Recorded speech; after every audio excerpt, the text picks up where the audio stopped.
बाबा नारद ने मैया को रोका है। पूछते हैं कि बेटी आपको क्या कष्ट है, आपको क्या दुख है, आप आखिर इतनी दुखी क्यों हो?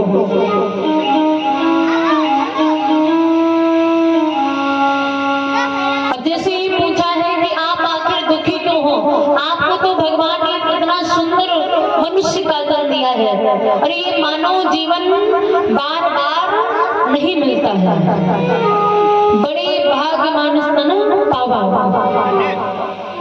84 लाख योनियां होती हैं, 84 लाख योनियों में भटकने के बाद तब जाकर के कहीं ये मानव जीवन मिलता है। 84 लाख योनियों में पेड़ पौधे क्योंकि संतों और महात्माओं से कभी कुछ छिपा नहीं होता है, वो सब कुछ जानते हैं। जवाब दिया महाराज आप तो जानते हो कि हमारे कोई संतान नहीं है, हमारे इधर से किसी पुत्र का जन्म नहीं हुआ है, इसी के कारण दुखी है। और दूसरे 6 महीने व्यतीत हो गए, मैंने अपने पति के चरणों की सेवा नहीं कर पाई, उनको देखा भी नहीं है वो कैसे हैं। तो जैसे ही कहा ये बात सुनते ही समझाया है, बाबा नारद कहते हैं कि देवी तुम चिंता मत करो, मैं तुम्हें आशीर्वाद देता हूँ कि तुम्हारे उदर से बड़ी ही सुंदर बालक का जन्म होगा। मैया पहले तो रो रही थी, फिर हंसने लगी। मैया कहती महाराज मैंने सुना था कि साधु संत कभी झूठ नहीं बोलते, पर आज तो पता चल गया कि साधु संत भी झूठ बोलते हैं।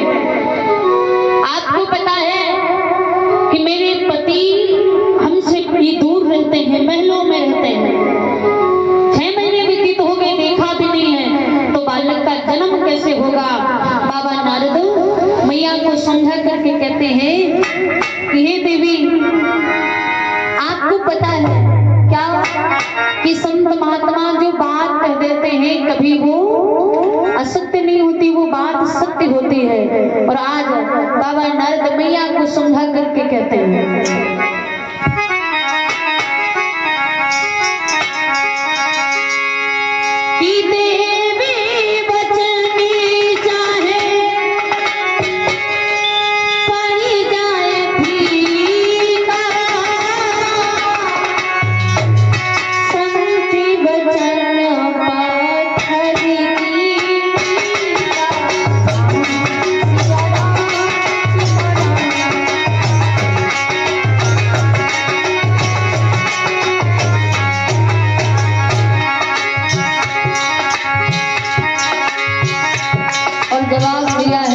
जैसा परमात्मा करी होना तो भगवान करते वही होता है।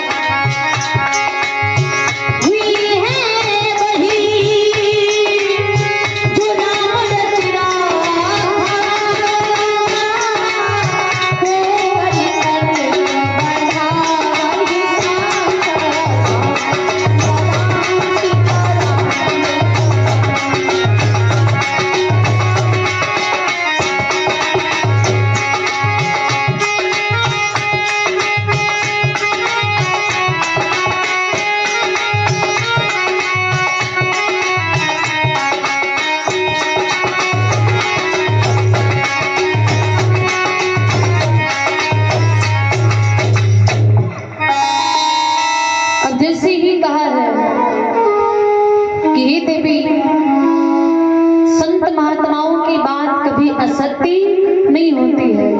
मैया ने आज बाबा नारद जी का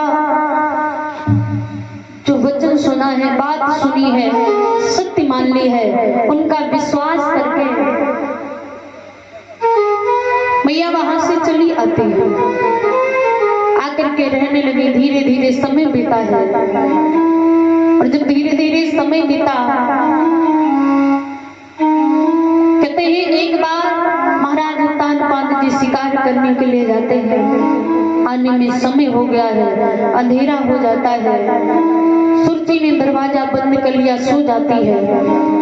राजा आए, द्वार पर आवाज लगाते हैं, पर सुरती ने दरवाजा नहीं खोला।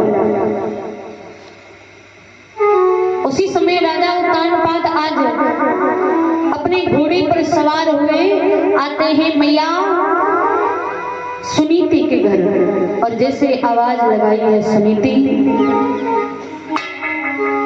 तो उसी समय मैया सुनीति एक ही आवाज सुनकर बैठ जाती है। मैया समझ गई ये तो हमारे पति की आवाज है, इतनी रात में आखिर आई क्यों है? हमें लगता है कि हमारी छोटी बहन ने हमें मारने को भेजा है, और पति के हाथों अगर मारे जाएंगे तो मेरा कल्याण हो जाएगा। दरवाजा खोला है, प्रेम से बिठाया है, भोजन कराया, बातें करते रहे राजा, रोने लगे। राजा कहते हैं कि देवी, उस दिन मैंने आपको इतना समझाया, आपने मेरी बात नहीं मानी। अगर आप दूसरा सुजन टीवी देखने के लिए आप सभी का बहुत बहुत धन्यवाद। सुजन टीवी को सब्सक्राइब करें, लाइक करें, कमेंट करें, वीडियो को ज़्यादा से ज़्यादा शेयर करें।